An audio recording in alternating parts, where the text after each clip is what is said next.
Hello,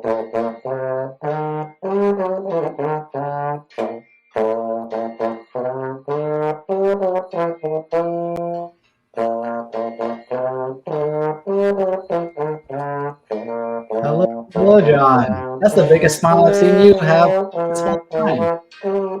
I try to keep it together every time we do this during the song, but Oh, it's the song. It's the song. I it's thought you were futile. excited about our special guest today. Oh, I'm definitely excited about that, and I'm excited to see you. Well, don't. But yeah, we have a great show today. I'm sure everyone who's listening has already seen the title with his name, Dr. Paul Reeve. I'm super, super, super excited for this. Let me stop that music. Yeah, It's distracting from the real reason we're here. yeah, it's great to have an actual professional historian on. So this will be great. Yeah. Um, why don't you tell us about Paul a little bit? Kind of introduce him, and what are we going to talk about today? Yeah, so I met Paul at the University of Utah when I was doing my undergrad. He taught my history of Utah course. This is my favorite course of my undergrad. And he is currently the Simmons Chair of Mormon Studies in the History Department at the University of Utah. He still teaches courses on Utah history, but he also teaches Mormon history and the history of the U.S. West. His book, Religion of a Different Color, Race and the Mormon Struggle for Whiteness, received the Mormon History Association's Best Book Award, the John Whitmer Historical Association's Smith Pettit Best Book Award, and the Utah State Historical Society's Francis Armstrong Madsen Best History Book Award. He is also the recipient of the Utah Council for Social Studies University Teacher of the Year Award, the University of Utah's Early Career Teaching Award, and the College of Humanities Ramona W. Cannon Award for Teaching Excellence in the Humanities. And he is also the project manager and general editor of an award-winning digital database called Century of Black Mormons, which is designed to name and identify all known Black Mormons baptized into the faith between 1830 and 1930. And you can check that out at centuryofblackmormons.org. Oh, cool. Thank you.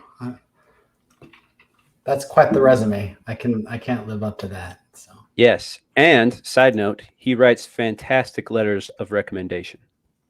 So should you ever need one. have you ever had a teacher say, no, I won't write you a letter of recommendation? Yes.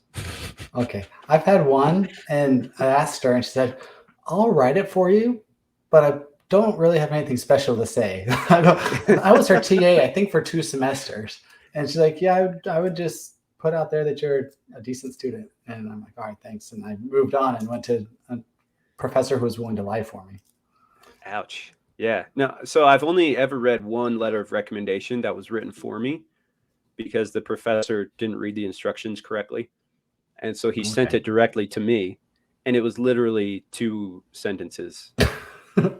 Yikes. Well, all right. Well, enough about us. I already tried to make this podcast as much about me as possible. Without further ado, let's welcome Paul to the podcast here. See if we can make him the center of attention. Paul, how are you doing? Hey, I'm good. Yeah, it's good to be with you. Well, we appreciate you joining us. This is great. Yeah, it's my pleasure. Thanks for taking the time to be on our lowly podcast. Although it is rated like, what was it, Tyler? Like 4,300th in the world or something like that? Yeah, that was before that website stopped working. So I had to move on to another one that I have to pay to find out what my rating is. So we were up there in the 4,000s, and then I gave up. That's pretty impressive. I did find out colloquially that lots of people, of a small sample size, a large percent of those that listen to us don't have any way of me knowing they listen unless they tell me verbally, because they don't download, they don't subscribe, they don't participate in any way other than streaming it.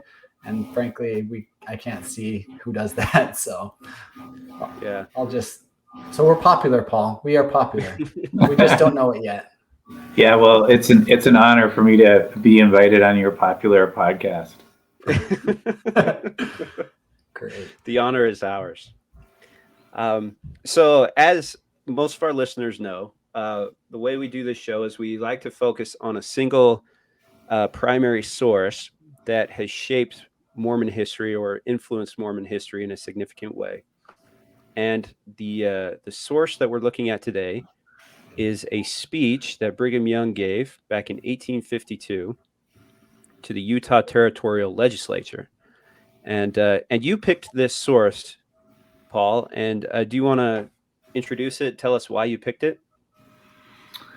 Yeah, I think this speech is perhaps the worst speech in all of Latter-day Saint history.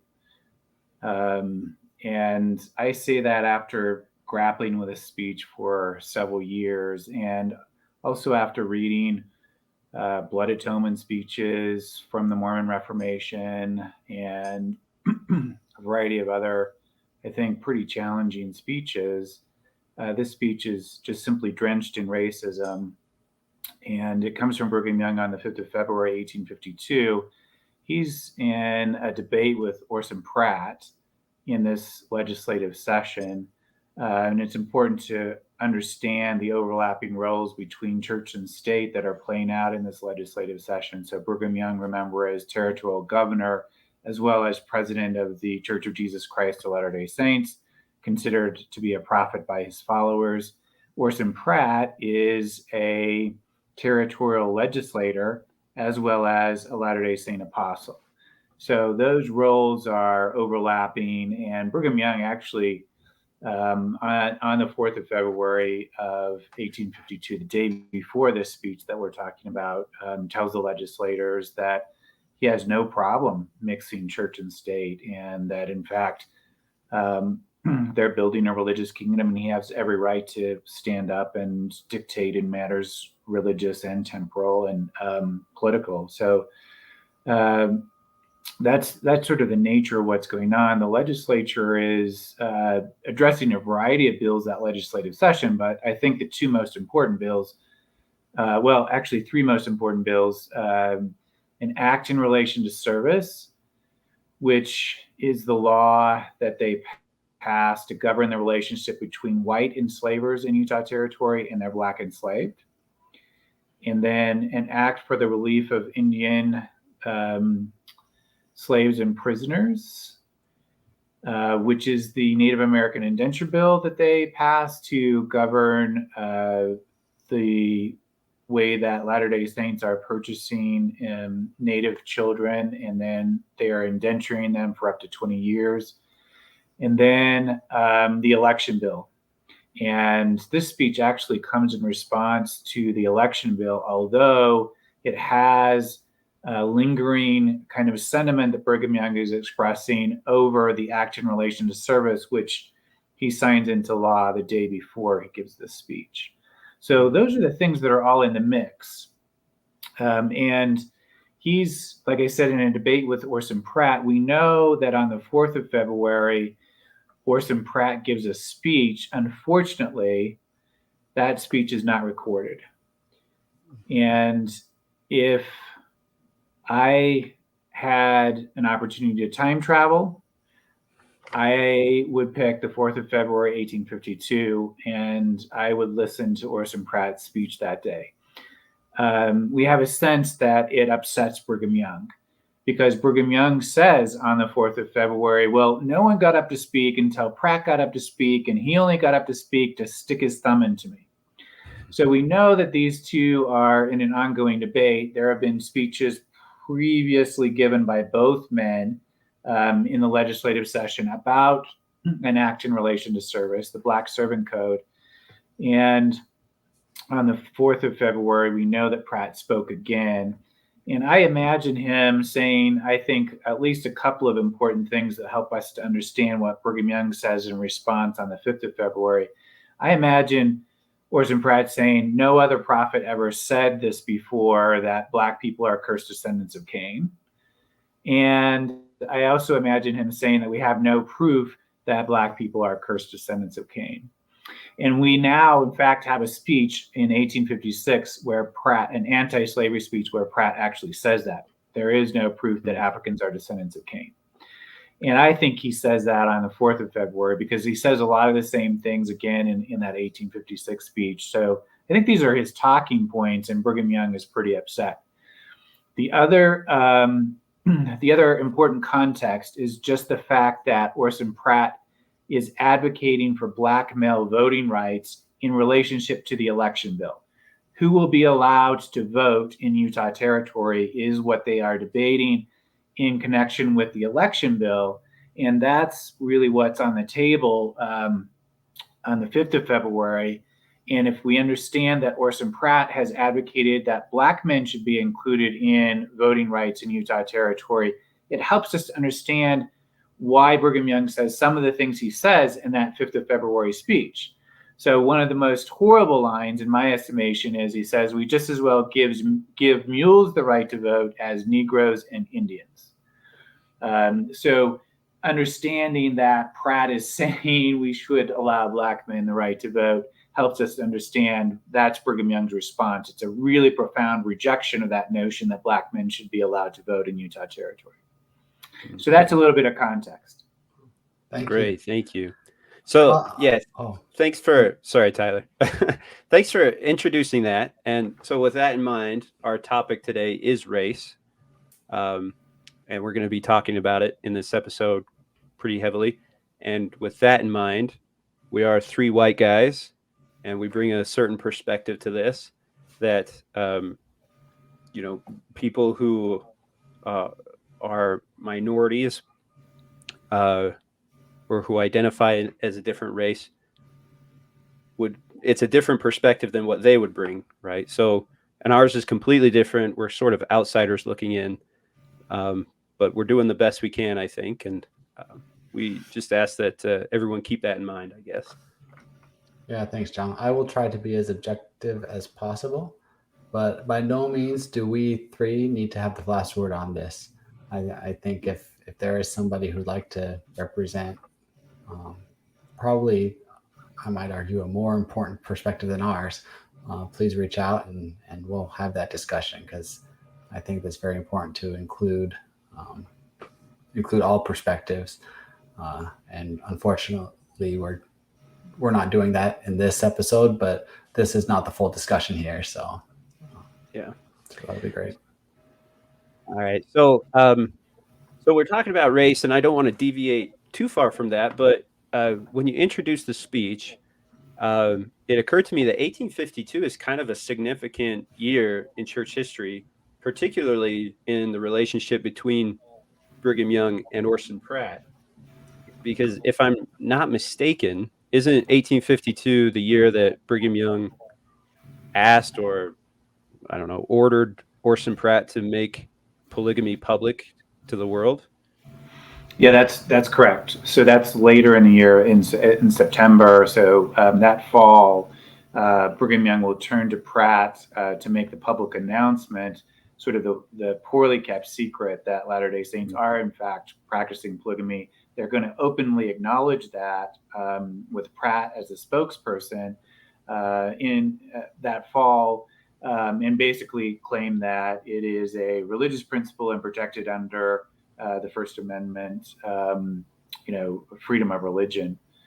And so that will come later in the fall. And we do have a sense by the end of the legislative session that Pratt and Brigham Young kind of make amends. It's hard to know exactly how they're feeling about each other. Obviously, they're two very strong personalities.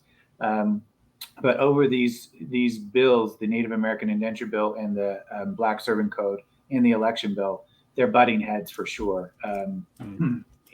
January, February, and March of 1852. Yeah, I wanted to ask about that relationship because, like you said, they're two very strong personalities. They're also very prominent figures in church history. And I know that this wasn't the first time they disagreed on things.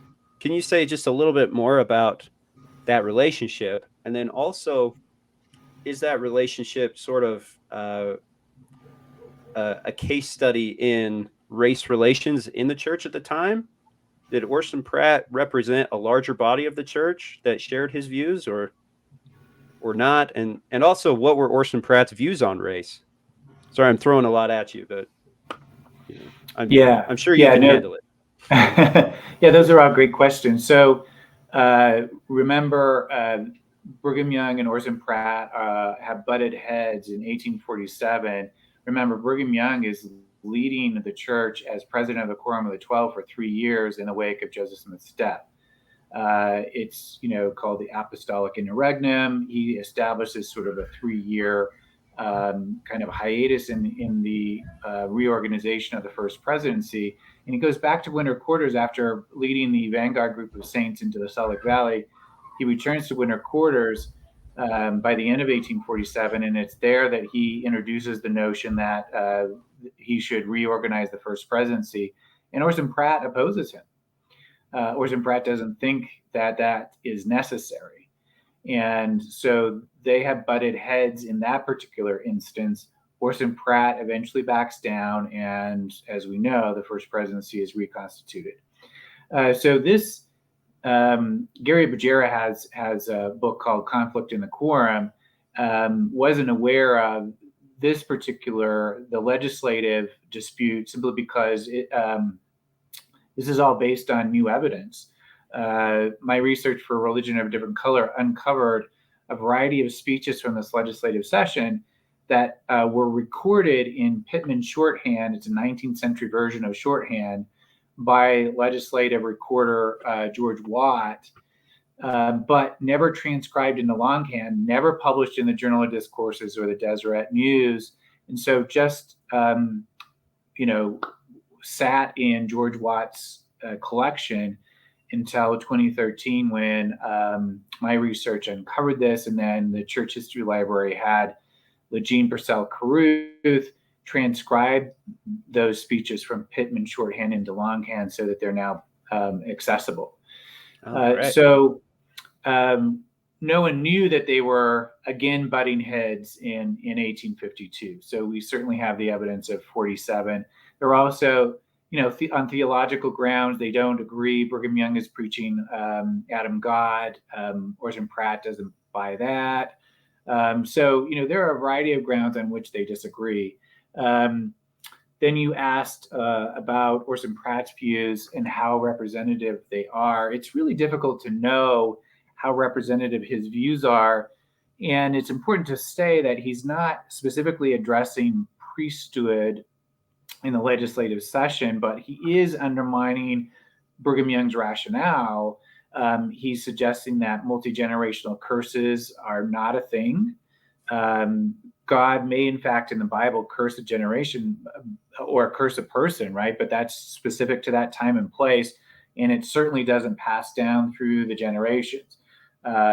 In other words, he's really sticking with the second article of faith, that people are punished for their own sins and not for Adam's transgression.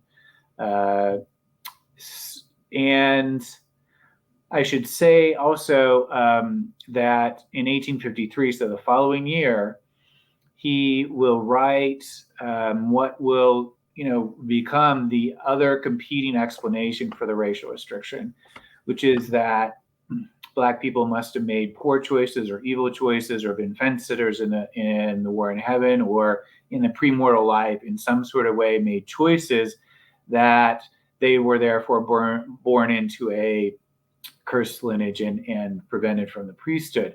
So in Orson Pratt's mind, if there is a racial restriction, it has to be based on agency, right? Because Brigham Young's explanation that he articulates in this 5th of February speech violates the principle of agency. He says that Cain killed Abel because Cain kills Abel.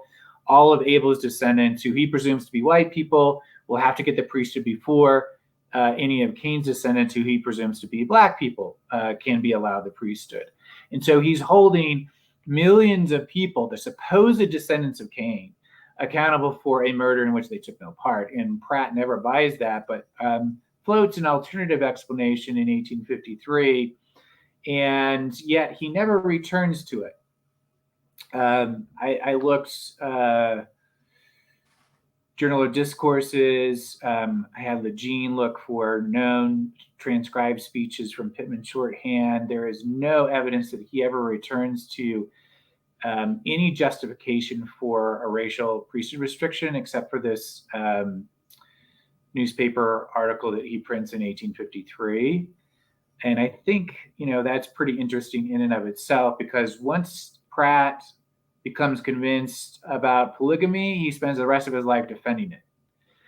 And he never returns to trying to justify the racial restriction other than this article in 1853. So Brigham Young and Orson Pratt, these two antagonists in this debate, articulate the two major justifications that continue to exist in the Church of Jesus Christ of Latter-day Saints up through 2013, when the First Presidency and the Quorum of the 12 finally disavowed both of those explanations. Interesting. Thanks. So speaking to a larger view, I guess.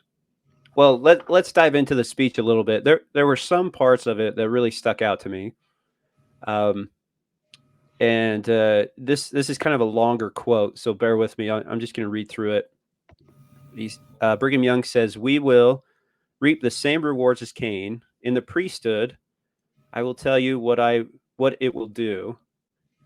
If he were to mingle their seed with the seed of Cain, it will bring not only the curse upon themselves, but entail it on their children, and they cannot get rid of it. If a man in an unguarded moment would walk up and say, 'Cut off my head to redeem them,' and kill man, mother, and children, it would have to atone for the sin. Would this be to curse them or injure them? No, it would do them good, that they may be saved with their brethren." So is Brigham Young here saying what it sounds like he's saying? Can you clarify that a little bit? Because it sounds just on the surface like that's pretty harsh language. Yeah. So he is. It's an early iteration of blood atonement. Remember, he's going to articulate sort of notions that there are some sins that if a person, it's usually couched in an if-then clause, like if a person understood the weight of their sins, they would have their blood spilt. Right. And it's through the spilling of that blood that will allow for their redemption. And he seems to be developing that notion here in relationship to race mixing. As early as December 3rd, 1847, he's actually advocating in a private meeting in winter quarters that capital punishment should be the penalty for race mixing. And so this seems to be another iteration of that. And I think race mixing really helps us to understand Brigham Young's racial priesthood restriction. I think race mixing is at the heart of the racial priesthood restriction. And there's a whole section of the speech, and what you just quoted, there's a whole section of that speech where he deals with race mixing, and basically he suggests that if all the elders in Israel mixed their seed with the seed of Cain, it brings the church to destruction. Those are the terms that he articulates, that the consequences of race mixing. And he's suggesting, blood atonement is mixed in there. In his speech later in 1863, he'll say that death on the spot should be the penalty for race mixing. And that's a public speech, recorded in the Journal of Discourses. So, yeah, it is really disturbing. And that's sort of the nature of Brigham Young's bombast and his concern over race mixing that he articulates in this 5th of February speech, which, like I said, I think is at the heart of his concern over the racial restrictions. Okay. And Paul, my understanding is that he never actually enforced it by capital punishment. And some might say that that is an indication that he didn't actually see it literally. Could you maybe expound? Were there situations that he was aware of race mixing where he chose not to act according to his own teachings, or could you just expand on that a little? Yeah, I think this is just typical Brigham Young, extreme hyperbole or bombast. Like it's sort of the nature of his rhetoric. He, in another speech, will say I know sometimes I say like cut off their infernal heads, but I don't really mean cut off their infernal heads, right? But nonetheless, it's sort of the heightened nature of his bombast. There's no evidence that it's never encoded into Utah law, for example, and there's no evidence that he's ever encouraging actual death, like in practice, even though he's saying it in his speeches, right? Advocating capital punishment. But yeah, he's aware of Enoch Lewis's Black Latter-day Saint in the Low Massachusetts branch, and Mary Matilda Webster is a white woman in the Low Massachusetts branch that married each other and they have a child together. And when Brigham Young becomes aware of this, that's when he first articulates, the notion that capital punishment should be the penalty for race mixing. And then he comes back to it in this 1852 speech, and then in another speech in 1863. So he is aware of incidents of interracial marriage, and he uses this kind of bombast to preach against it. Does it have unintended consequences? It's always difficult to draw a straight line between a speech and then someone's action. But Thomas Coleman is lynched, and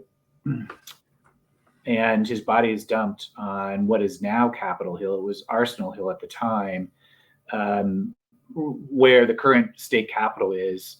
And there was a placard, and Thomas Coleman is a Black man, and at least one report of the newspaper, a Black Latter-day Saint man. And the placard that's placed on his mutilated body says, "Notice to all, N-word, leave white women alone." So, we do have that example from 1866, wherein a Black man is lynched, and at least the indication is it was in relationship to fear of race mixing.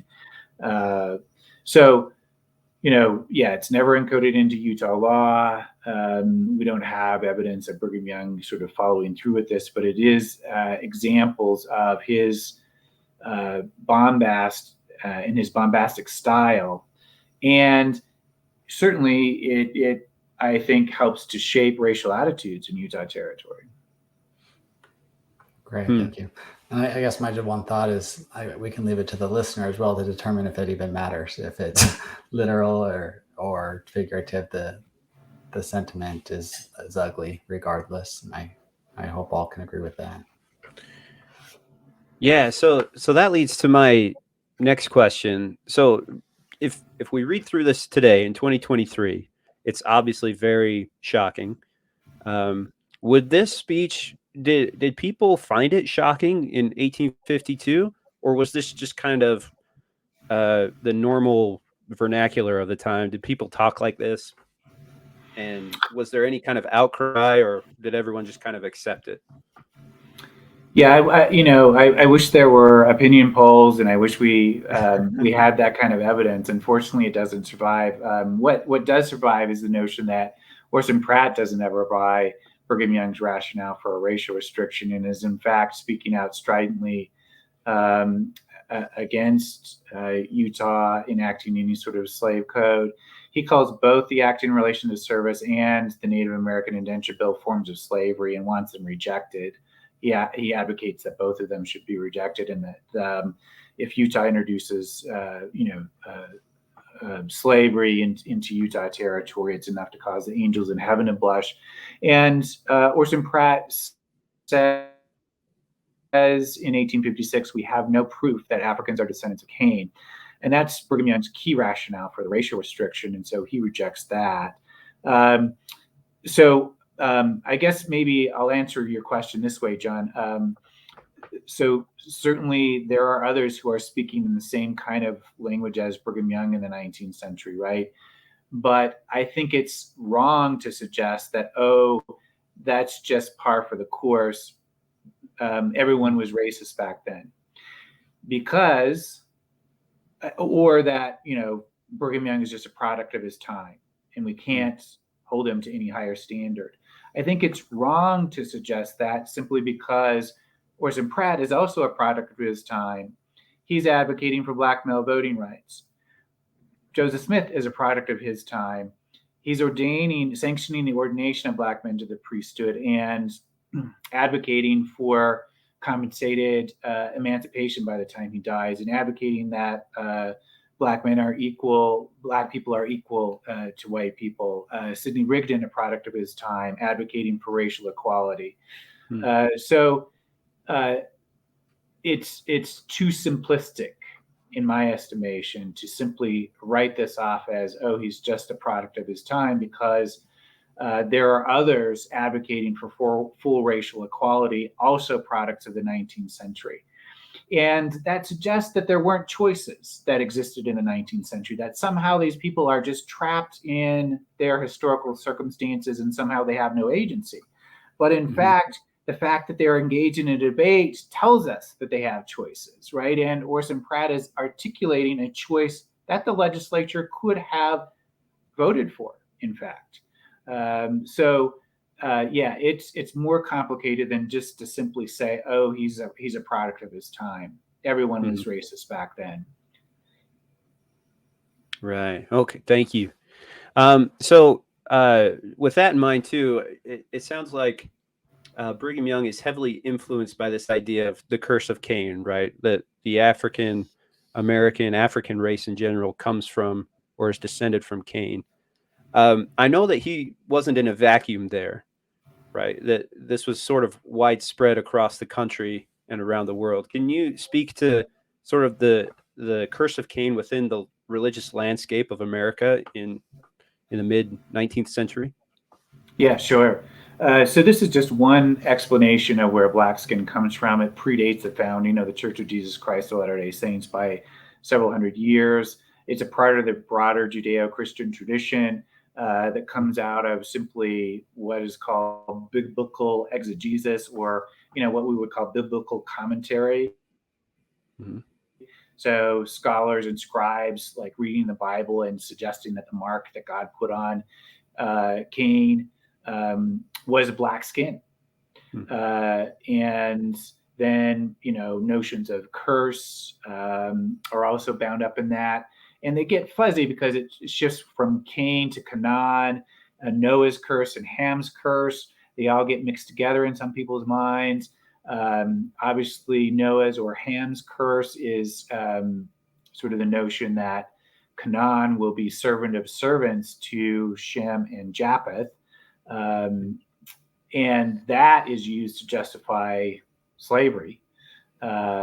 And all of those notions are a part of just the Christian milieu that the Church of Jesus Christ of Latter-day Saints is born into. Daniel Walker, who is a freed enslaved man, writes a narrative in 1829, so the year before the LDS Church is founded. And he says, I just can't turn one direction or another without a white person telling me that I'm a cursed descendant of Cain, right? That's just how common it is. And I use that quote in Religion of a Different Color just to substantiate, right, that a year before the founding of the faith, right, this notion is in circulation and is a part of just, Christian understandings of who black people are. So that predates the founding of the faith. What we see happening in 1852 is just Brigham Young bringing then probably what he understands from his Protestant tradition into the Church of Jesus Christ of Latter-day Saints, and then giving it theological weight in a new way within Mormonism. Okay, great, thank you. And so I also wanted to talk a little bit about another section of the speech, and you kind of already touched on it, but I thought it was interesting. And I'm sorry, I'm kind of taking it a little bit out of context, but this is Brigham Young. He says, "We know that there is a portion of the inhabitants of the earth in Asia that are Negroes. They are said to be Jews. However, the blood of Judah went to the blood of Cain, and they mingled their seeds together that they might keep all the outer ordinances. They suppose they may have their sacrifices, and they may perform all the religious ceremonies any people on earth perform. But let me tell you, the day they consented to mingle that seed Oh shoot, and I cut it off. But anyway, you get kind of the gist. He's talking about, I think, sort of Africans intermarrying with Jews. Is that right? And Yes.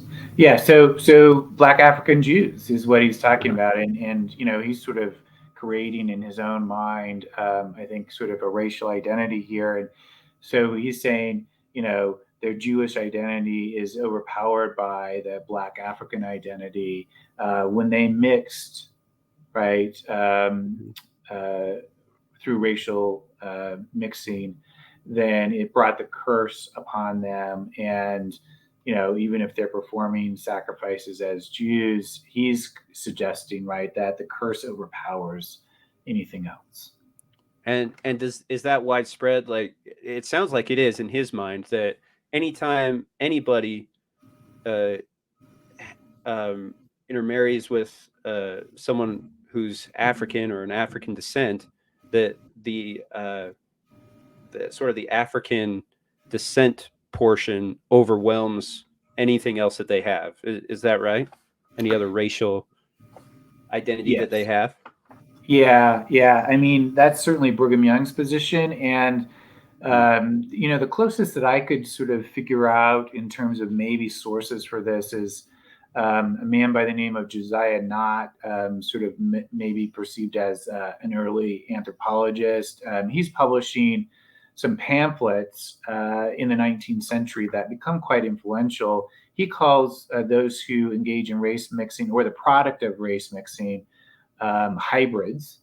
And he suggests that the result of race mixing with Black people will lead to sterilization. And he offers a hypothetical scenario. If you put 50 white people and 50 Black people on a deserted island and they cut off all contact with the outside world, eventually that population will die out because the product of race mixing is degenerate.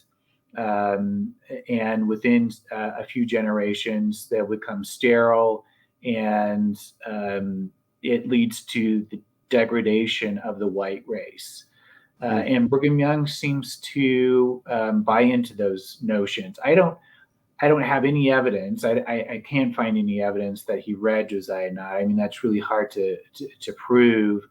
But Josiah Nott is in circulation, and certainly it feels like Orson Hyde, Brigham Young have perhaps absorbed these kind of notions from the broader cultural milieu in some sort of way.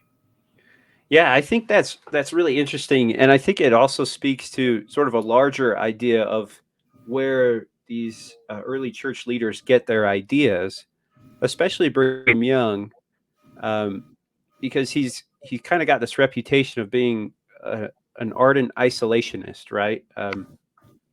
And that Zion and the teachings of the church, at least this is the stereotype of Brigham Young, right, are all original, that they all come from revelation. But it sounds like we know he rejected certain ideas, right? But it also sounds like he's accepting other cultural ideas. So it's not so much that he's being isolationist in where he gets his ideology, but more selective. I don't know if I'm making much sense here, but it always just kind of struck me that he prided himself on having original ideas, but it doesn't sound like that was necessarily true.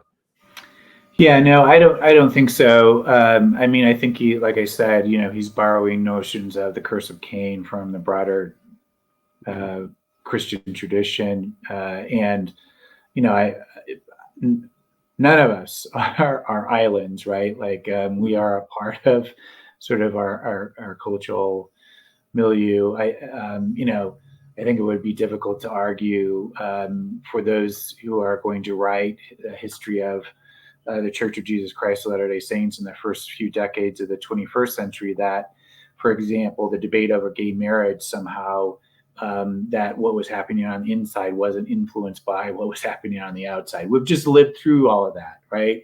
I'm not sure that anyone could make a reasonable argument that somehow those forces weren't kind of influencing each other. And I think that's the same in the 19th century for Brigham Young. Yeah. Yeah. So I think it's just interesting that he's seemingly pulling theology and church doctrine from sources that you would think he would have considered to be, secular or man-made, right? But anyway, I thought that was kind of interesting. So Tyler, did you have any other questions about the speech? That's pretty much all I had. I do want to talk about some other things, but Yeah, this is heavy. This is heavy. No, I don't, other than just a big thank you to Paul, because I know that this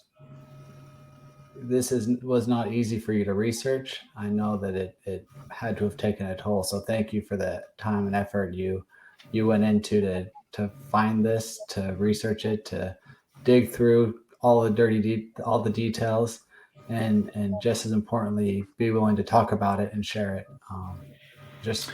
I do appreciate it, but I don't have any questions at this point. Yeah, well, thank you, Tyler. I like I said, I think it's probably the heaviest speech in Latter-day Saint history, and there's a significant weight, I think, that comes with it, and its implications and ramifications. Yeah. Can you tell us a little bit more about those implications and the influences that this speech may have had on church history or the thoughts, the racial thoughts of members at the time? Like, what's the legacy of this speech, I guess? Yeah, well, it's so he gives a speech on the 23rd of January, and there's evidence, right, in 1849 that he's already kind of articulating notions of a racial priesthood restriction in a private meeting. But what's taking place in the legislative session in 1852 is really the first public articulation. At least I haven't, and other scholars haven't been able to find a public articulation. That means outside of a private meeting of the racial restrictions before this point. They seem to be in operation before 1852, right? Legislators don't seem to be caught off guard by what Brigham Young is saying. They seem to understand that the racial restrictions are in operation. But whatever happens in this 1852 legislative session, it seems to free the Latter-day Saints to now openly talk about it.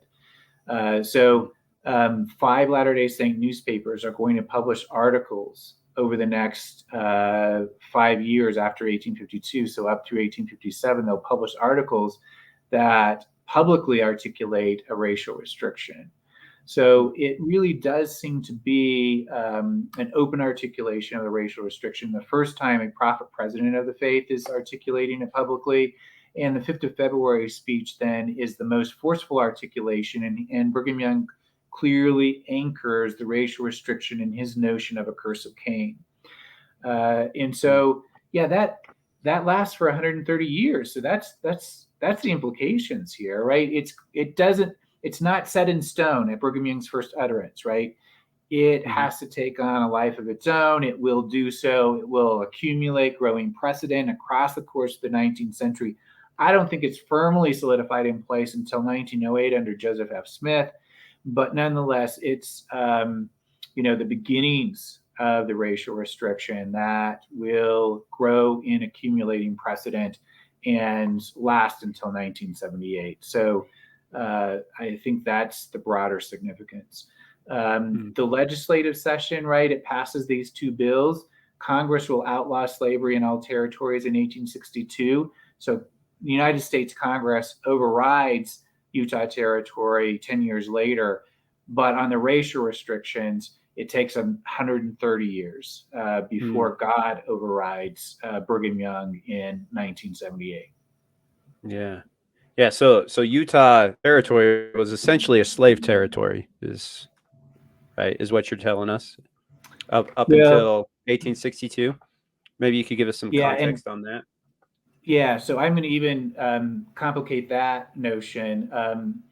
And actually, there is a bit of redemption for Brigham Young on this count. you have to understand that in the 19th century, labor categories are much more complex than just slave and free. So you have a whole gamut of unfree labor categories, right? That includes indentured servants. It includes apprentices. And it includes gradual emancipation laws. So, for example, in New Jersey, the gradual emancipation law converts enslaved people into apprentices for life, right? Okay. It's a distinct labor category. They're still not fully free, but it's it's an unfree labor category. And Brigham Young is insistent that he does not believe in property in men. And that's the central debate in animating 1850s United States, right? And that ultimately will lead us into the Civil War. And Brigham Young insists that what is going on in the South, that is chattel slavery, or meaning that slaves are nothing more than property. And remember, the Dred Scott decision actually reifies this, right? That Black people have no rights that the white man is bound to respect. So if you have no rights, you are just the same as property, right? And Northerners suggest that, in fact, that's a violation of founding principles of the country. And those two sides can't actually resolve their discrepancies, and it cost the nation 600,000 lives. So the law that Utah passes actually does elevate enslaved people above the level of chattel. And it calls them servants, and it grants them some rights. If you have some rights, then you are not mere property. So it grants them the right to be brought to the territory by their own free will and choice. And we should have all kinds of skepticism about how that might play out in practice. It's really difficult to know, okay? Right. But nonetheless, he's favoring contract labor relations rather than chattel slavery, okay? It also stipulates that you cannot be sold in Utah Territory from one enslaver to another without your permission. So in other words, you have rights. And the law stipulates that you have to be taken alone outside of the purview of your enslaver and the person who wants to buy you, and give your consent to a probate judge. If you have consent, you are above the level of property. It also stipulates that you cannot be taken from the territory without your consent, which is a way of protecting enslaved people from being taken back into chattel slavery and sold. And we do actually have one court case that plays out in Utah Territory where the enslaved person, the belief is the enslaved person was going to be taken back into chattel slavery in the South. That enslaved person is actually allowed to testify. You can't testify as property in the South, right? And in Utah Territory, that enslaved person testifies in his own behalf. The law also stipulates that that the servants have to receive an education. In the South, chattel slavery laws prevent an enslaved person from receiving an education. So in a variety of ways, what the legislature passes elevates enslaved people above the level of chattel or property, grants them some rights, and legally they are considered servants rather than slaves. Okay, so that's just according to the law, right? But we should also try to step back and say, okay, how does this look from the perspective of an enslaved person?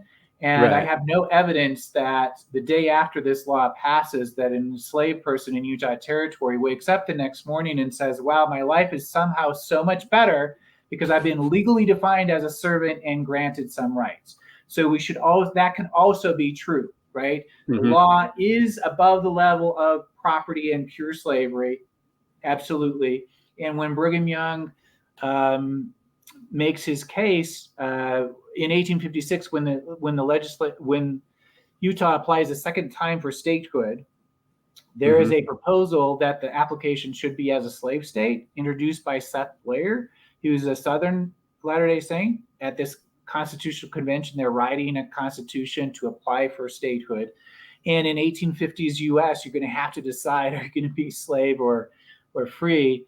And Blair says we should apply as a slave state. That's what produces Orson Pratt's very strident second anti-slavery speech. And they call for a vote, and the proposal is voted down 26-5. Soundly rejected. The only apostle that votes in favor of the proposal that the application be as a slave state is George A. Smith. All the other apostles vote against it, as well as the rest of the delegates. So 26-5, it's soundly rejected. Brigham Young finds out the next day that George A. Smith voted for an application as a slave state, and he calls him on the carpet. He says, "There's no way I'm sending you to Washington, D.C. with this Constitution if you're in favor of applying as a slave state. Utah will be a free state if we get statehood." Wow. And that's what he says to Horace Greeley in 1859, the newspaper editor. So he's not, in his mind, what Utah passes in 1852 is not chattel slavery. And he's not whistling past the graveyard. He is explicit in terms of Utah will be a free territory. But he's also, he's trapped by the notion that you have to protect the property rights of those enslavers who have brought their enslaved to Utah territory. That's the middle ground that he's trying to strike. That's super interesting. Paul, I want to give you a chance to talk about the book you recently wrote. I'm going to hold it up here in a vain attempt to get people to get on our YouTube channel to see what it looks like. But it's Let's Talk About Race in the Priesthood, and it's published by Deseret Book. Could you explain a little bit about how they approached you, what they wanted you to write about, and kind of the process of why you wrote this book? Yeah. So Deseret Book approached me, and I think that's important to simply note that I did not approach Deseret Book. Deseret Book approached me. And when Deseret Book approached me, they articulated the notion that they were launching this series called Let's Talk About. And they envisioned, a variety of different Let's Talk About books where they were going to address sometimes controversial topics. So, for example, Brittany Chapman Nash launched this series with Let's Talk About Polygamy. There's a book, Let's Talk About the Book of Abraham. Let's talk about the translation of the Book of Mormon. Let's talk about religion and mental health. So there's a whole variety of different books in this series. And they asked me if I would write the book, Let's Talk About Race and Priesthood. And I immediately expressed skepticism. I simply said to the editor at Deseret Book, I don't think Deseret Book will be willing to publish anything that I write on this topic. I just didn't think they would be willing to be as open and honest as I thought the topic deserved. And to Deseret Book's credit, they never backed down. They said, we want to be open and honest. We want you to give us a shot. We want to work with you on this. And I sent them the very speech that we've been talking about, the 5th of February, 1852 speech. I said, look, this is how bad it is. You have to be comfortable with the notion that I will be quoting from that speech. I can't produce the manuscript and then you come back to me after the fact and say, oh, you can't say that. And once again, to Deseret Book's credit, they came to terms with that speech and, recognized that I would be quoting from it and, were willing to work with me on this publication. Oh, that's great. There's a similar gospel topic essay, I think it's called Race and Priesthood. Were you involved in that? Or is this the first interaction you've had?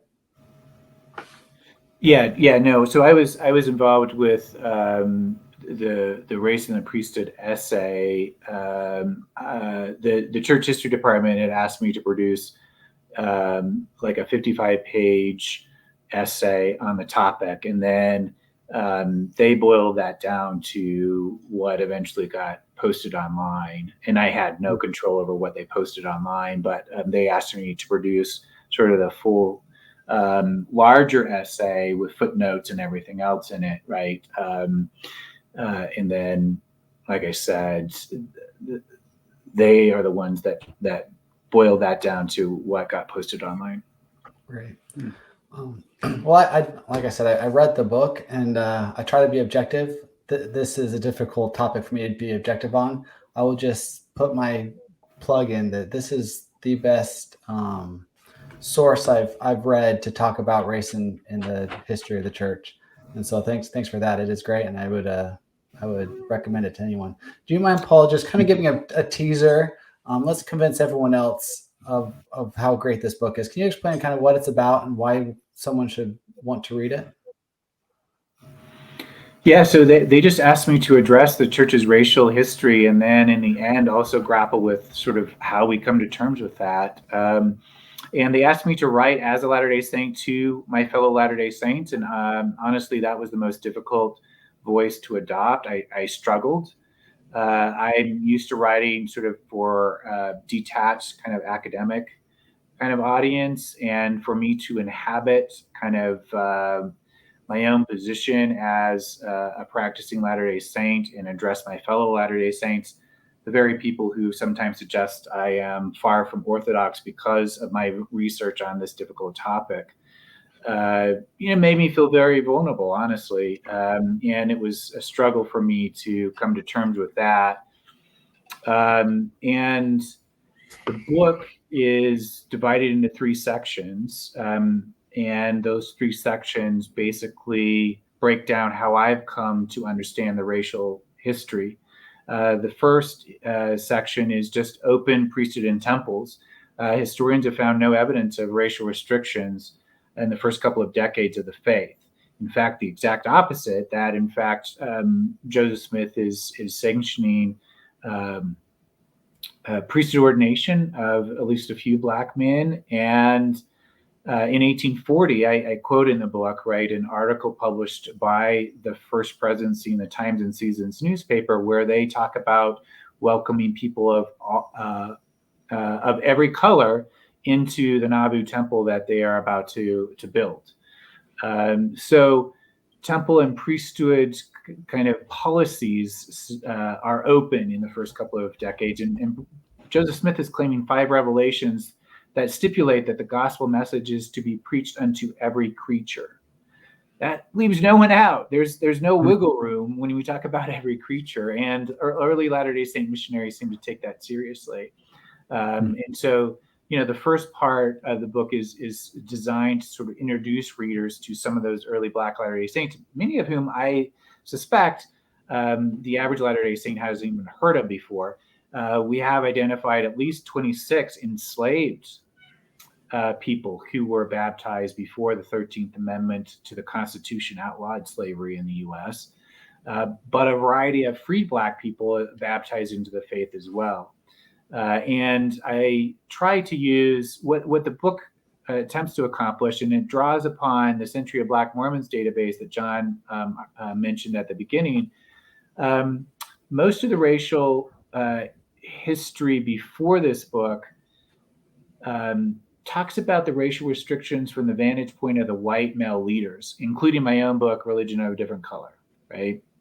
Although I try to include some experiences from Black Latter-day Saints. But in this book, I try to illustrate how those racial policies played out in the actual lives of Black Latter-day Saints. And the Century of Black Mormons project has allowed me to do so, to illustrate, right, with one example in most of the chapters about how this actually played out in the lives of Black Latter-day Saints in the pews, not just from how it looked from the vantage point of white male leaders. And I think it's really important for us as Latter-day Saints to sit with those implications and to realize that this had impact on human lives, on the lives of our fellow brothers and sisters in the pews. And, to that end, I illustrate the 1978 revelation with Frida Lucretia McGee Ballou, who waited 69 years from her baptism in 1909 to be allowed into a Latter-day Saint temple. So I kind of rambled there, Tyler, sorry. No. The book is... I'm soaking this in, Paul. This is excellent. This is what I'm here for. I joke with John that I don't listen to many podcasts. This is definitely one that I'm going to need to listen to.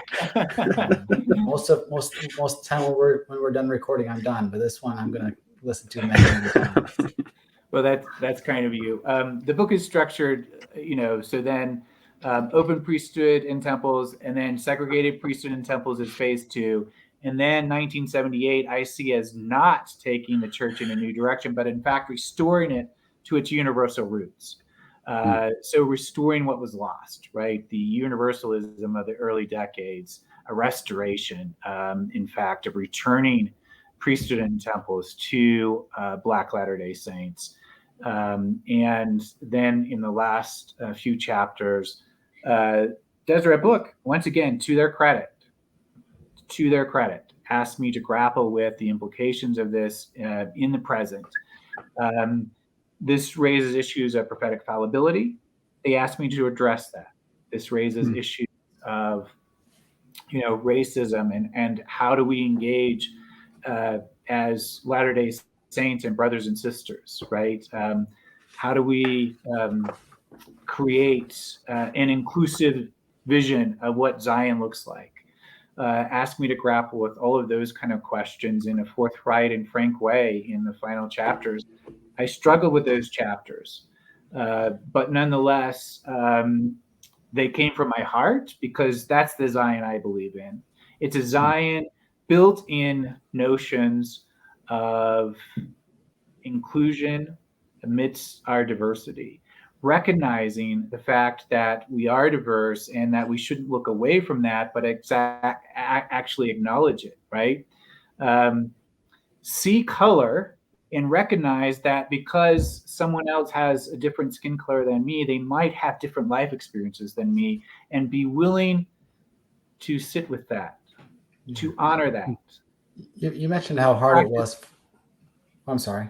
Yeah, to practice virtue and holiness, to quote the Doctrine and Covenants, right? In honor of, accepting my brothers and sisters as myself. Yeah. Well, thank you. You mentioned how difficult it was for you to kind of grapple with implications. I'm sure as an academic, you are in a safe zone when you can disconnect your thoughts and beliefs completely from what you're writing about and just stick with objective. What's the term you always use, John? Objectivity. Yeah. Objectivity. But do you mind? I have a couple questions kind of regarding how to apply it to this life. I hope you don't. I hope. Do you mind if I ask you just a couple questions about the book, what you read to? First off, is what you're talking about with Woodruff's, or with the grappling with fallibility of prophets. And you mentioned in your book that the Wilford President Woodruff stated that a prophet can never lead the church astray. Do you mind expounding on that and kind of give maybe your opinion if you think Brigham Young's racist teachings did lead the church astray, or just expound on that thought? Yeah, so that's once again, Deseret Book asked me to grapple with that question, and it's a question I get quite frequently because we cling to what Woodruff said in 1890 in defense of the manifesto that begins the process of extracting the faith from polygamy. So I think first of all, I think we take Woodruff out of context. The 1890 manifesto is being attacked by some Latter-day Saints as a capitulation to political pressure and being dismissed as simply Woodruff as a fallen prophet bowing to political pressure, and he didn't receive a revelation. Woodruff is in fact going around Utah Territory defending the manifesto. And in Official Declaration 1 that is included in Latter-day Saint scripture, there are sections of 3 of his speeches in which he is defending the manifesto as revelation. And in context, what he is saying is God will not give me a revelation that will lead the saints astray. And I think that's a defensible position. Brigham Young, in contrast, does not claim a revelation. And there is no evidence of revelation that begins the racial restrictions. And once again, what I demonstrate in the book is simply the way that these ideas accumulate growing precedent in fits and starts across the course of the 19th century. There's no evidence, in my estimation, of a revelation that begins it. And I say in the book, right? And once again, right, I see that the racial restrictions, in my view, racial restrictions are not of divine origins. And that's a crucial distinction to keep in mind. Woodruff is really saying God won't give me a revelation to lead the church astray. He won't let a prophet receive a revelation to lead the church astray. And I don't have any, there's no recorded revelation that anyone can point to begin the racial restrictions. If we want to suggest that Brigham Young's 5th of February speech, 1852, is a revelation, I'm saying good luck making that justification. And there's no revelation that's canonized, meaning going through the formal process that the faith uses to indicate that a revelation is binding upon the body of saints. The only revelation on race and priesthood that is canonized in the Latter-day Saint tradition is the June 1978 revelation that returns the faith to its universal roots. Thank you. I appreciate that. And so just for my understanding then, when you say that it's sometimes taken out of context, are you implying that when subsequent prophets in church curriculum say that, they're referring to the same thing you said, where God will not give revelation to prophets that lead the church astray? That's the meaning throughout the history of the church? That's how I understand it, right? And I think it's, and I say in the book, right, I think it's okay to allow prophets to be human. I think we do ourselves and them a disservice in placing them on such a high pedestal that no one can live up to.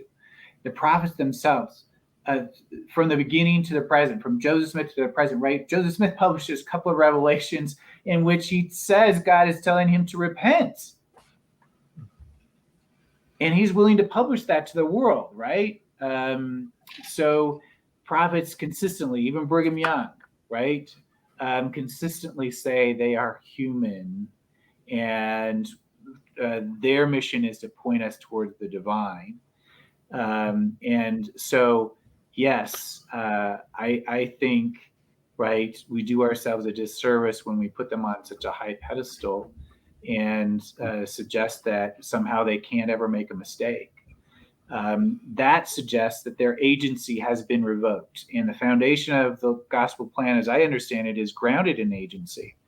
When you give people agency, things get messy. That's what I learn as a historian, right? Agency means messy. And you give human beings agency and things will automatically be messy. And that includes amongst Latter-day Saints. And this racial story is a messy racial story because people are exercising agency, including prophets. And no one comes down and stops Brigham Young from saying the horrible things he says on the 5th of February, 1852. He's allowed to exercise his agency. And if a prophet has agency, a prophet can make mistakes. Great, thank you. The next question I had is, you clearly state in the book several times that how the church in 2013 disavowed all the racist teachings and condemns racism of all its forms. And I very much appreciate that push, appreciate that clear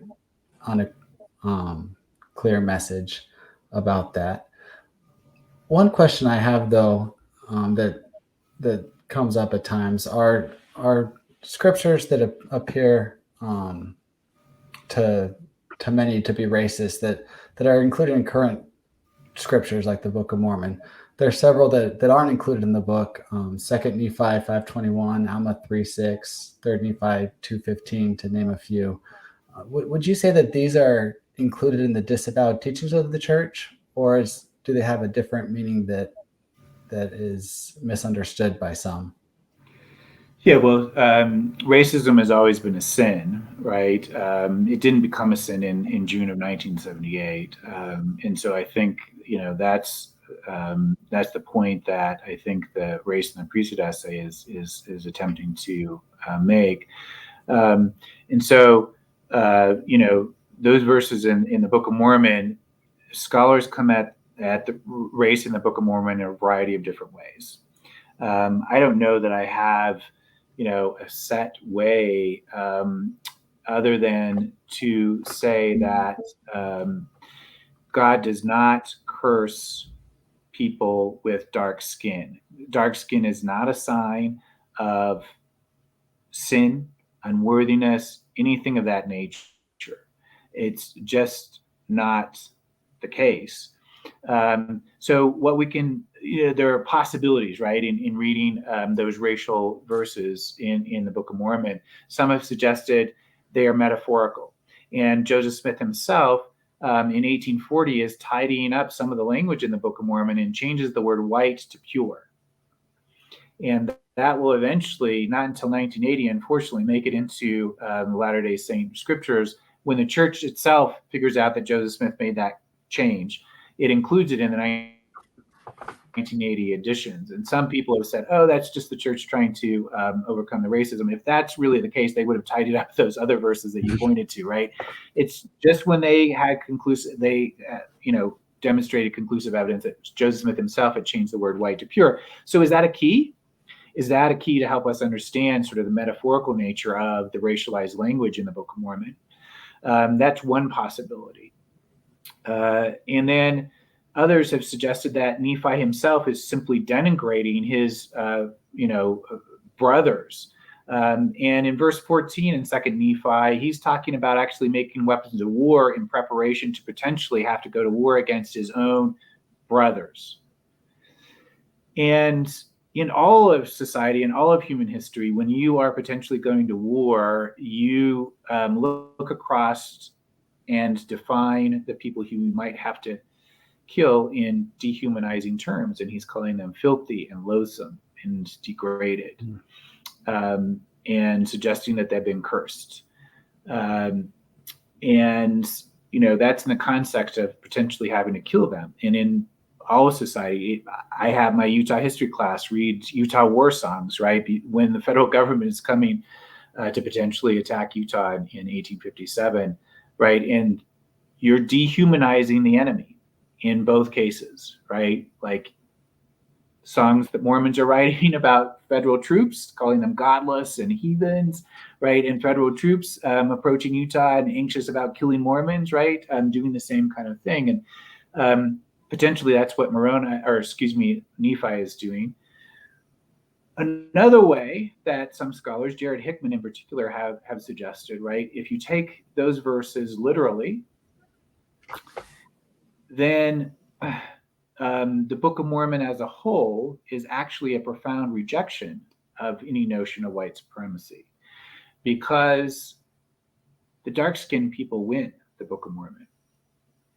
And the light-skinned people who suggested that they were somehow superior are annihilated.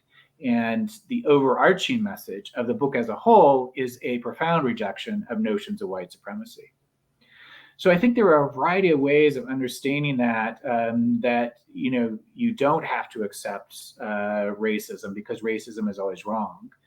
And I think you can also read Jacob's, and I do that in the book, right? In the Race and the Priesthood book, I think you can read Jacob's sermon in Jacob 2 and 3 as an anti-racism sermon. And he is saying that all flesh is of the dust. So if you think you're superior because of the color of your skin, you're going to end up dust just like everyone else. And then how superior are you going to be? And he tells the Nephites to remember their own filthiness before they denigrate anyone else because of the color of their skin. I think it's a fantastic, and I wish we used it as Latter-day Saints as an anti-racism sermon, because I think it's filled with a rejection of racism, notions that you're superior because of skin color, if you want to take those verses literally. And I don't think you have to, right? So I think different people approach it differently. Some people are not satisfied with the metaphor. And if you're not satisfied with the metaphor of those racial verses, I think there are ways to see the Book of Mormon as, in fact, in its entirety, a rejection of white supremacy. Okay. I hesitate to go a little deeper into this, but I can't resist because you have been so open, and so when in Alma 3:6, I'm sure you're familiar with it. It uses specifically the skin of the Lamanites were dark, and then it goes on and then it says which was a curse. Would you suggest that that's either metaphorical, or when it says which was a curse, it's referring to something different than this dark skin? Yeah, so curses. So I think it's important. So in the Race and the Priesthood book, I think it's important to understand, right? If you accept the historicity of the Book of Mormon, right, then what would those who are writing about curses, what would they understand a curse to be? How did it function? How did curses function in an Old Testament context? And so curses functioned in the way that simply God says, look, you're my people, I'll give you blessings. If you violate my covenants, you'll be cursed. And how do you break the curse? You repent. And that's the same thing in the Book of Mormon, right? So there's parallels to Deuteronomy and the way that Lehi is talking about curses, right? That God make covenants with God and you'll be blessed, break those covenants and you'll be cursed. And how do you restore the blessings? You repent. And I think that's exactly what's going on. They're using the language of curses the way that they would have understood them, right? Sin is a separation from God. A curse is a separation from God because of sin. And you restore your relationship with God through repentance. And the Lamanites are sometimes more righteous than the Nephites in the Book of Mormon. Therefore, any curse and the language associated with it is not racial. Racial curse would mean that you are racially prohibited from ever obtaining anything but being cursed. And yet the curses in the Book of Mormon don't operate that way because the Lamanites are sometimes preaching to the Nephites. Samuel the Lamanite, the most prominent example, right? But you have Lamanites who are converted. They're not barred from participating in the gospel that plays out in the Book of Mormon. So, there is no racial barrier, in other words, and curses as articulated in the Book of Mormon are not racial. And I think it's important to read also the verses that make that clear in conjunction with the kind of verses that we sometimes single out in relationship to, the curses, because you can make just as strong a case, right, that those curses aren't racial. You can overcome your sin through repentance, and you see the Lamanites doing that in the narrative of the Book of Mormon. And in fact, like I said, they win the Book of Mormon. So if you take racial notions or dark-skinned notions literally, right, it's the dark-skinned people who annihilate the lighter-skinned people. Well, I appreciate you articulating those thoughts for us. I know that I'm not the only one who appreciates it too. So thank you. One last question. Yeah.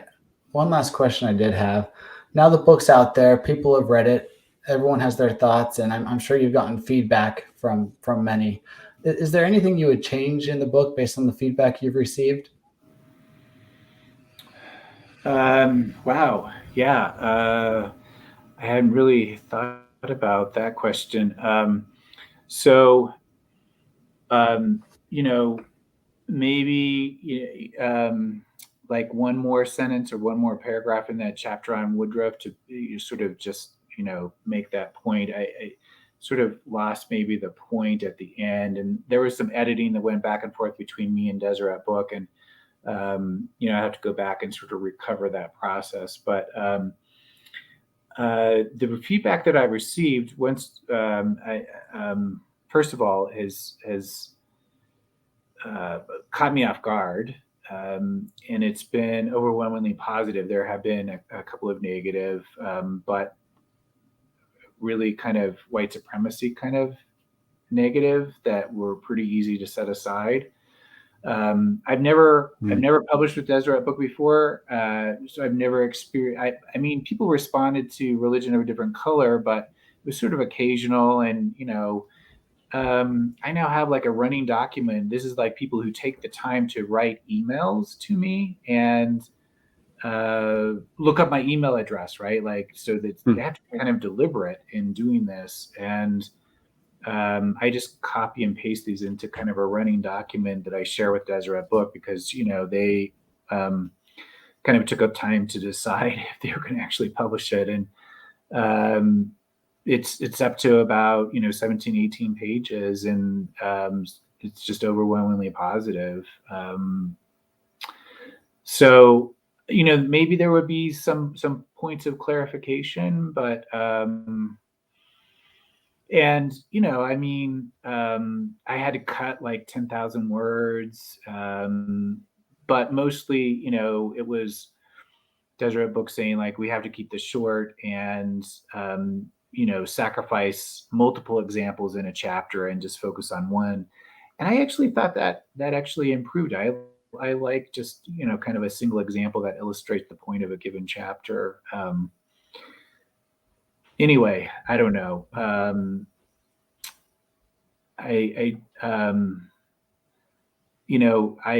I say in the book, like, I don't believe the racial restrictions of our divine origins. So I think the fact that Deseret Book was willing to publish that is significant.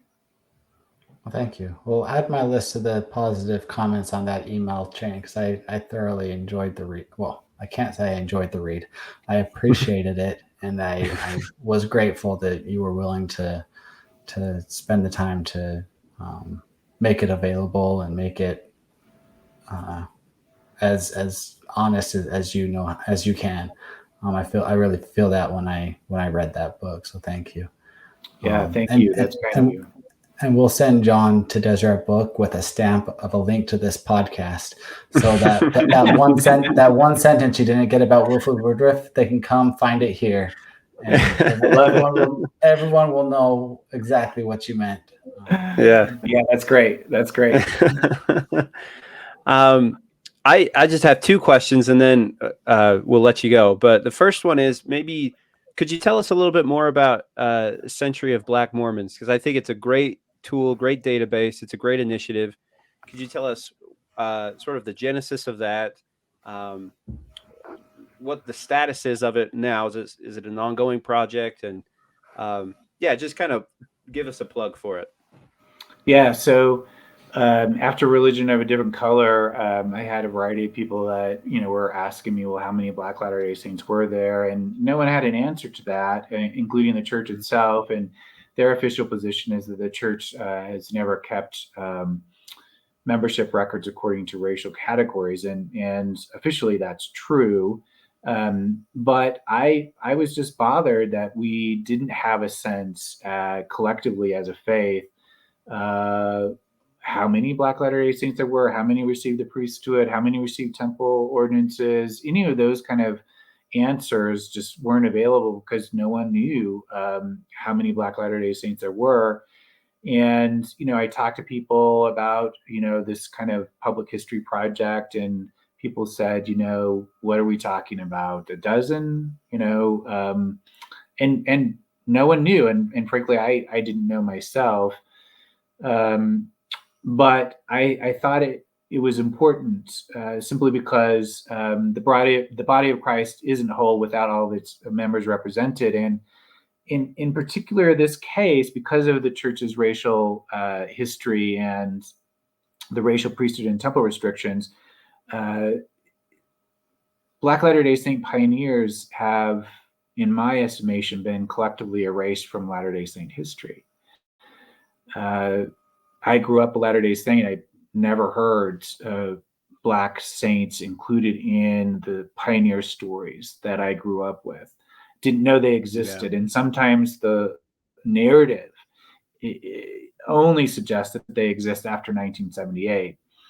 So anyway, I decided to create a publicly available digital history database in the Marriott Library at the University of Utah enthusiastically embraced the project, helped me to develop the website and create the database. And it's just grounded in biographies. What we try to do is simply identify all known people of Black African descent baptized into the faith between 1830 and 1930, so the first 100 years.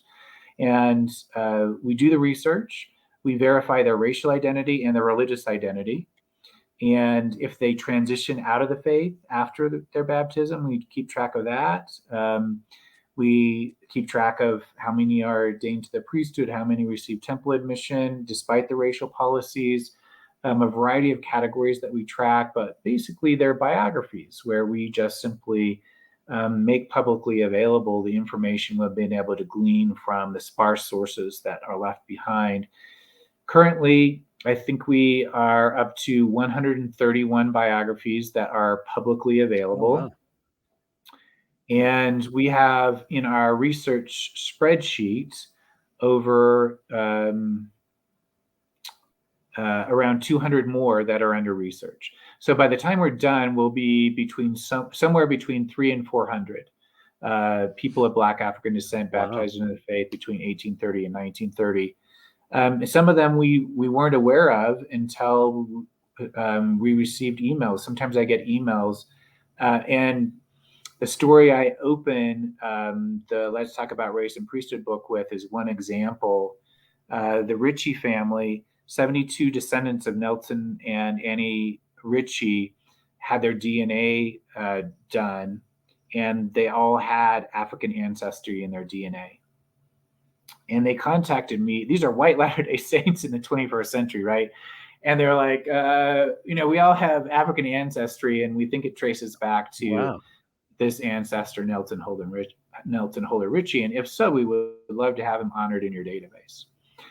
So we did the research, and it demonstrates the impossibility of policing racial boundaries, because we have several examples of families that pass as white over generations. So several generations of interracial marriages, and eventually the children become white and they pass as white, even though they have African ancestry. And DNA now demonstrates then the impossibility of policing racial boundaries.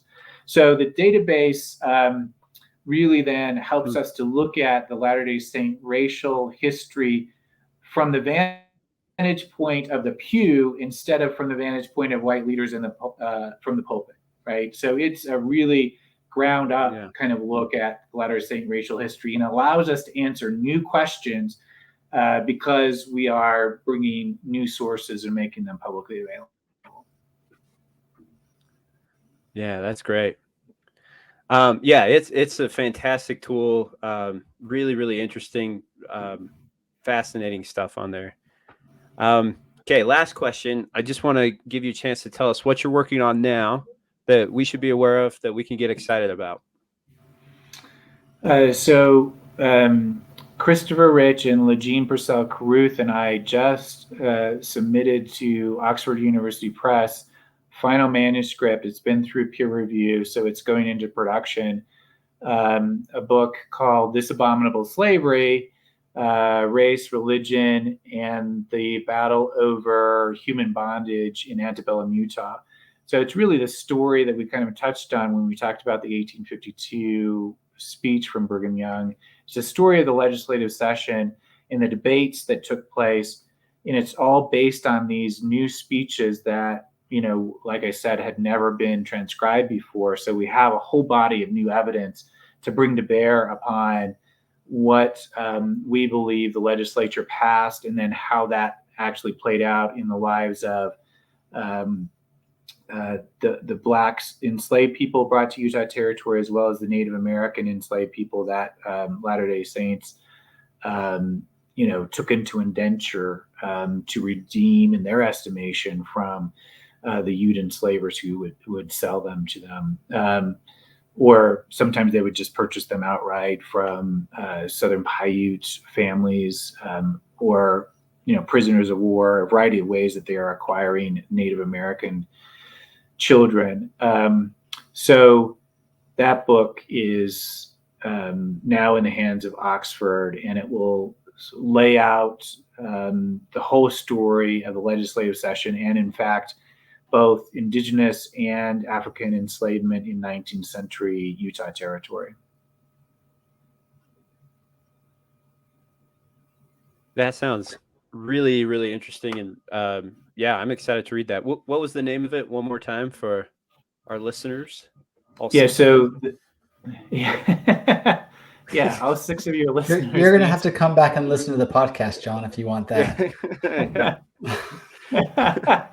Yeah, so all 5 of your listeners. So the title is This Abominable Slavery, and that's taken from one of Orson Pratt's speeches. So that's a quote from one of his speeches. This Abominable Slavery, and then the subtitle is Race, Religion, and the Battle Over Human Bondage in Antebellum, Utah.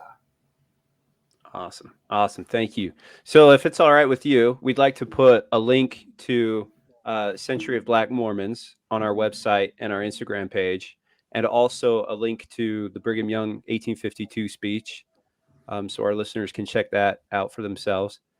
But yeah, that's great. Yeah, this has been so great. We're so appreciative of you taking the time to do this for us. This is by far one of our best episodes. Hopefully we can get our list. Yeah. not just up to now. This is by far one of our best episodes of all time. Well, it's been a lot of fun. Well, I hope we can get you to come back at another time, maybe talk about the new book a little bit. I had a lot of questions about Native American slavery in Utah, but I think that'll be perfect for another episode. Yeah, that's great. Yeah, that'd be a lot of fun. And it's always fun to catch up with former students. So it's really great to see you, John. And nice to meet you, Tyler. Hey, it's my pleasure. Thank you, Paul. Appreciate it. Well, with that, we'll let you get back to work, Paul. The night is young. I very much appreciate you joining us, and appreciate the time and all that. So we'll let you go. John, do you have anything else before we just close out? No, just again, to our listeners, thanks for listening. Remember to subscribe, download us wherever you get your podcasts, and we'll see you next time. Thank you. I did have a listener come up to me and say, "You owe me a root beer," and I had no idea what she was talking about until she said, "I listened to the podcast, and at the end of one of our podcasts, she said you buy me a root beer." So it's coming. It's coming. Just keep on holding. Keep on waiting. Listener, your root beer is on its way. We're bribing people for listeners. Yeah. It's the only thing we can do. All right. Well, thank you, Paul. Thanks, John. Life's rough, and roll on.